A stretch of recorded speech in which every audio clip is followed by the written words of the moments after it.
दोस्तों, हम इस वीडियो में समझने वाले हैं कि बजट वाले दिन ऑप्शन बायर को लॉस क्यों हुआ था। तो इसको समझने के लिए मैं उम्मीद करता हूं कि आपको ऑप्शन चेन के बारे में पता होगा। अगर नहीं पता है तो मेरे चैनल पे ये वाला वीडियो आप ज़रूर देख लीजिए, जिसमें कि मैंने ऑप्शन चेन के बारे में A to Z सब कुछ बता रखा है। इसका लिंक मैं डिस्क्रिप्शन में दे दूँगा, आप एक बार ज़रूर देख लें। तो आइए अब वीडियो को शुरू करते हैं। तो यहाँ पे आपको NFT का चार्ट दिख रहा होगा। ये NFT का 15 मिनट का टाइम फ्रेम का चार्ट है और ये यहाँ पे आप देखिए, ये 31 जनवरी का चार्ट है। यहाँ पे मार्केट ओपन होकर के ऊपर की तरफ गया है। एक ट्रेंडिंग मार्केट रहा 31 जनवरी को, उसके बाद से थोड़े देर बाद साइडवेज हो गया था। तो इसमें हुआ ये था, कॉल का प्रीमियम काफ़ी बढ़ा था और यहाँ पे एक और चीज़ हुआ था, जो IV थी, IV मतलब इम्प्लाई वोलेटिलिटी, वो भी काफ़ी बढ़ा था, जिसके वजह से हमारा प्रीमियम बढ़ गया था। मैं यहाँ पे एक स्क्रीनशॉट आपके साथ शेयर कर रहा हूँ, जो कि मैंने 1 फरवरी को शाम को लिया हुआ था, जब मार्केट क्लोज हो गया था। तो यहाँ पे आप देखेंगे तो यहाँ पे आपको दिखेगा, यहाँ पे जो एट द मनी का प्राइस है, अभी तो डीके होकर के 0.5 पैसे दिखा रहा है, लेकिन उसके जस्ट नीचे आप देखेंगे तो 144 पॉइंट आज के दिन में डीके हुआ है। मतलब कि ये प्रीमियम सुबह के टाइम पे 144 रुपये का होगा। आज के दिन का मतलब है 1 तारीख को, क्योंकि मैंने ये स्क्रीनशॉट 1 तारीख को शाम को लिया हुआ है, तो ये 1 तारीख को 144 रुपये पे होगा। वैसे ही अगर हम पुट का देखें तो पुट का यहाँ पे अभी जो प्राइस दिखा रहा है वो 2 रुपये 45 पैसा दिखा रहा है, और इसमें जो टिके हुआ है 109 रुपये का टिके हुआ है। तो इसका प्राइस निकल के आता है लगभग 111 रुपये। तो ये चीज़ दिखाने का मतलब मेरा सिर्फ ये था कि अगर आप काफ़ी दिनों से ट्रेड कर रहे होंगे तो आपको पता होगा कि एक्सपायरी के एक दिन पहले कभी भी प्रीमियम का प्राइस इतना आपने कभी नहीं देखा होगा। तो जैसा कि हमें पता है कि NFT की एक्सपायरी बृहस्पतिवार को होता है, मतलब कि 1 फरवरी को था बृहस्पतिवार और 31 जनवरी को बुधवार था। तो यहाँ पे ये जो हमने प्राइस निकाला हुआ है वो 31 जनवरी शाम का हमने निकाला हुआ है। तो एक्सपायरी के ठीक एक दिन पहले कभी भी हमने इतना प्रीमियम नहीं देखा होगा। तो मान लेते हैं कि हमारा 31 जनवरी जैसे ही क्लोज हुआ, क्लोज होने के बाद अगले दिन जब मार्केट ओपन हुआ तो लगभग यहाँ पे ओपन हुआ। अगर यही मार्केट यहाँ ओपन ना हो करके अगर यहाँ कहीं ऊपर ओपन हुआ होता तो जो हमारा कॉल का ऑप्शन है वो और बढ़ा होता और शायद यहाँ से मार्केट और ऊपर की तरफ जाता।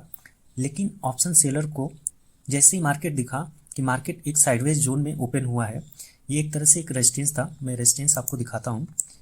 ये रेजिस्टेंस था, ये रेजिस्टेंस जोन था, और जैसे ही ऑप्शन सेलर को ये रेजिस्टेंस दिखा, रेजिस्टेंस के नीचे मार्केट ओपन होते हुए दिखा, उनको बहुत ही अच्छा अपॉर्चुनिटी मिल गया यहाँ पे ऑप्शन को सेल करने का। जो बड़े बड़े इंस्टीट्यूशंस होते हैं वो ऑप्शंस को सेल करते हैं और हम ऑप्शन बायर ऑप्शन को बाय करते हैं।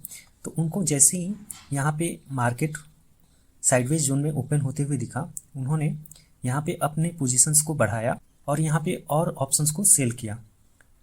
अब सेल करने का वजह सिर्फ इतना था कि मार्केट एक तो साइडवेज ओपन हुआ था और उनको यहाँ पे प्रीमियम दोनों तरफ काफ़ी अच्छे दिख रहे थे, जिनको कि डीके करके उनको अच्छा प्रॉफिट होता। तो अगर दोनों तरफ हम कैलकुलेट करें तो लगभग 150 पॉइंट उनको दिख रहा था।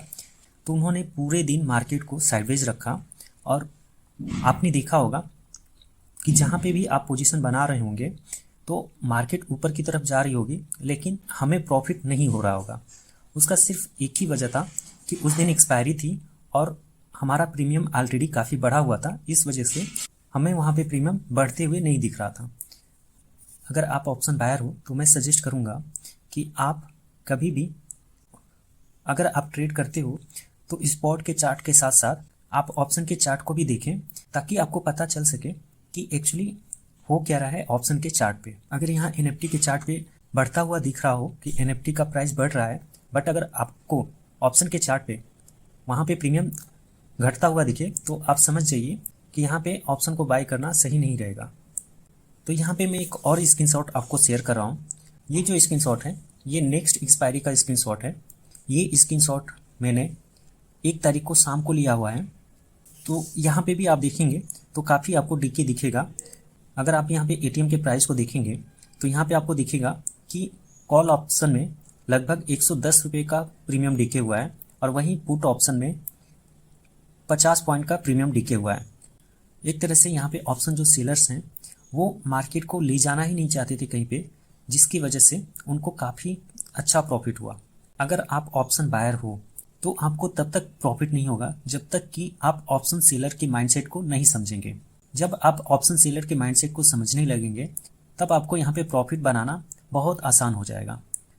तो हम ऑप्शन बायर को हमेशा ध्यान ये देना है कि ऑप्शन सेलर क्या कर रहा होगा या उसके माइंड में क्या चल रहा होगा। जब हम इस चीज़ को समझने लगेंगे तब हम यहाँ पे ऑप्शन बाइंग में पैसा बना सकते हैं। अब मैं यहाँ पे आपको तीसरा स्क्रीनशॉट शेयर कर रहा हूँ जो कि मैंने 1 तारीख को ट्रेड किया हुआ था और यहाँ पे आप देखोगे तो लगभग मुझे 8,000 का लॉस हुआ था। लेकिन जैसे ही मैंने नेक्स्ट एक्सपायरी का मैंने ये देखा कि नेक्स्ट एक्सपायरी में भी डीके काफ़ी हो गया है और अभी इस एक्सपायरी में पूरे 5 दिन हैं, तो यहाँ पे मैंने कॉल का ऑप्शन और पुट का ऑप्शन दोनों को बाई कर लिया, क्योंकि मुझे ये पता था कि जैसे ही इस जोन को, यहाँ पे ये जो जोन दिख रहा है, इस जोन के बाहर मार्केट निकलेगा वैसे ही हमारे प्रीमियम काफ़ी तेज़ी से बढ़ेगा। मुझे ये अंदाज़ा नहीं था कि मार्केट इस जोन के ऊपर निकलेगा या नीचे निकलेगा, इसलिए मैंने कॉल ऑप्शन और पुट ऑप्शन दोनों को बाई कर लिया।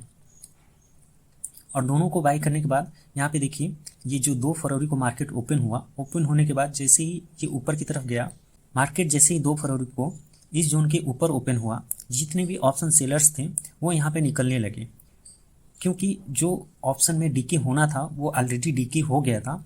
तो जो ऑप्शन सेलर थे वो भी ऑप्शन बायर में कन्वर्ट हो गए, क्योंकि उनको पता था कि यहाँ पे डीके तो होना है नहीं और मार्केट भी इस जोन के ऊपर निकला है, तो उन्होंने भी ऑप्शन को बाइंग करना स्टार्ट कर दिया।